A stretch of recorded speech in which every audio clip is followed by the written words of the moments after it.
या दूसरी बात ये भी है सर कि एलोपैथ अगर स्लो काम करता है और आपको शुगर है, तो एलोपैथ भी कौन सा जल्दी काम करके आपका शुगर ठीक कर दे रहा है, बीपी की भी तो आप तो लगातार उसकी दवाइयां खाते ही चले जा रहे हो, तो वो कौन सा जल्दी काम कर रहा है। Very true. आप मुझे ये बताएं कि किडनी पेशेंट जो आपके पास आएगा या जो आपको सुन रहा है मेरे पॉडकास्ट के जरिए, उनको खान पान के लिए आप क्या मना करते हैं, क्या कहते हैं खाओ, क्या कहते हैं मत खाओ? इसमें डाइट का जो है ना बहुत इंपॉर्टेंट और बहुत अच्छा रोल है। सबसे पहले तो प्रोटीन का जो है ना पार्ट, वो हमें देखना है कि हमें प्रोटीन कितना लेना है। प्रोटीन को बहुत ज़्यादा मेजर पोर्शंस में नहीं लेना होता किडनी पेशेंट ने, क्योंकि जब किडनी काम नहीं कर रही तो प्रोटीन का बाय प्रोडक्ट होता है यूरिया, और मसल्स जब रिलीज करती हैं उसे कहते हैं क्रेटनाइन। तो अब जब क्रेटनाइन और यूरिया जो है वो किडनी से फिल्टर नहीं हो पा रहा तो वो बॉडी में इकट्ठा होता चला जाएगा, तो प्रोटीन की रिस्ट्रिक्शन करनी है। दूसरा, पोटेशियम जो होता है वो हमें कम लेना होता है।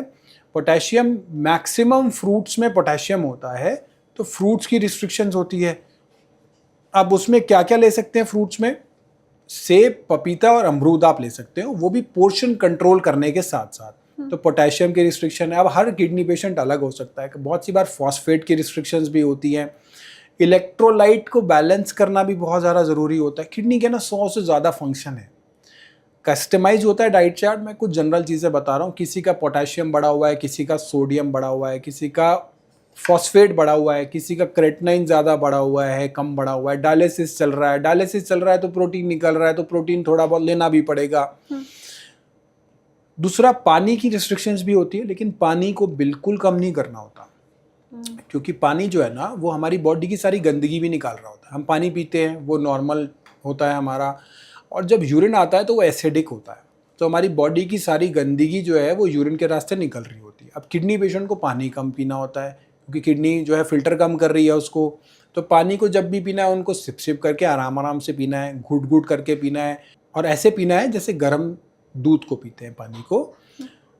पानी बिल्कुल बंद नहीं करना, पानी को कम करना है। अगर सूजन नहीं है तो थोड़ा ज़्यादा भी ले सकते हैं, अगर स्वेलिंग है तो पानी को रिस्ट्रिक्ट करना होता है।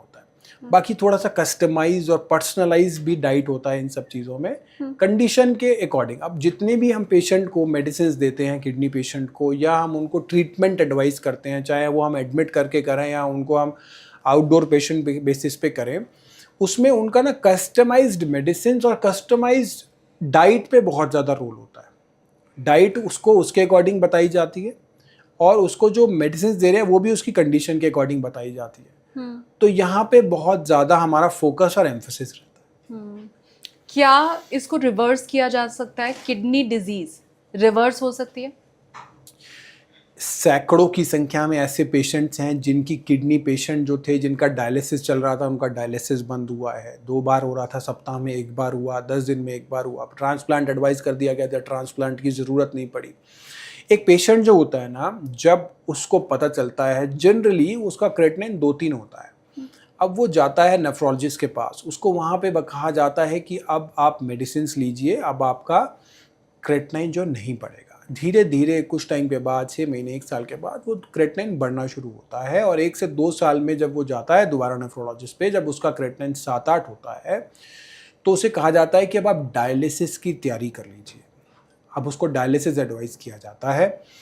वो डायलिसिस का मन बनाता है, डायलिसिस करता है। उसके बाद उसे सप्ताह में 2 बार 3 बार डायलिसिस कराता है। उसके बाद उसे कहा जाता है कि अब डायलिसिस जो है वो लॉन्ग टाइम तक नहीं चल पाएगा, अब आप ट्रांसप्लांट की तैयारी कीजिए। अब वो ट्रांसप्लांट की तैयारी करता है, सब चीज़ें करता है, ऑर्गन का अरेंजमेंट करता है, एक बड़ी हेफ्टी अमाउंट का अरेंजमेंट करता है। उसके बाद बहुत सी बार ट्रांसप्लांट भी फेल हो जाते हैं। अब जब ट्रांसप्लांट फेल हो जाते हैं, देन उसको दोबारा से डायलिसिस स्टार्ट के लिए एडवाइस किया जाता है। तो आप डायलिसिस पर शुरू करें और डायलिसिस पर ही आप आ गए दोबारा, तो ये एक प्रकार का विशेष सर्कल बन गया। तो रिवर्सल जो है ना, वो आयुर्वेद में सैकड़ों ऐसे मरीज हैं जिनका हुआ है, जिनका क्रेटनाइन बढ़ा हुआ था, जिनका यूरिया बढ़ा हुआ था, डायलिसिस कम हुआ है, क्रेटनाइन कम हुआ है, यूरिया कम हुआ है, ट्रांसप्लांट की जरूरत नहीं पड़ी, और उनके टेस्टिमोनियल्स भी अवेलेबल हैं। अलग अलग प्रांतों के अलग अलग शहरों की रिपोर्ट्स हैं जो हमारे यूट्यूब के कर्म आयुर्वेदा चैनल पर अवेलेबल है। वहाँ जाके आप देख सकते हैं और किस प्रकार से बिफोर और आफ्टर की रिपोर्ट्स में चेंजेस आए।